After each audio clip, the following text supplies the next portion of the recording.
Gas भाववाढीसह काळा बाजार रोखण्यासाठी पाचोरा काँग्रेसनं आक्रमक भूमिका घेऊन तात्काळ तहसीलदार यांनी कारवाईचे आदेश दिलेत।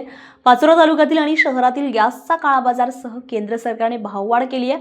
या विरोधामध्ये महाराष्ट्र प्रदेश काँग्रेसचे अध्यक्ष हर्षवर्धन सपकाळ यांच्या आदेशानुसार जिल्हा अध्यक्ष प्रदीपराव पवार यांच्या सूचनेवरून आंदोलन करण्यात आले। यावेळी तहसीलदार विजय बनसोडे यांना निवेदन देण्यात आले। यावेळी तालुका अध्यक्ष सचिन सोमवंशी, जिल्हा चिटणीस शेख इरफान शेख मण्यार, अल्पसंख्याक शहर अध्यक्ष शरीफ शेख, युवक काँग्रेसचे संदीप पाटील, एससी सेलचे शंकर सोनवणे, प्रवीण पाटील, अण्णा पाटील, ओबीसी सेलचे चेतन बोदवडे, प्रशांत पाटील, जुगराज भोई, भगवान भोई, प्रशांत पाटील, राहुल मराठे, दिलदार पठाण आदी उपस्थित होते।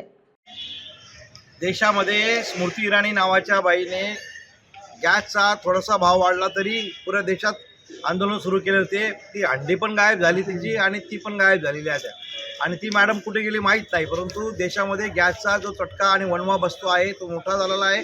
भाववाढ खूप प्रचंड झालेली आहे। 60 रुपये म्हणजे खूप झालेली आहे बरं का।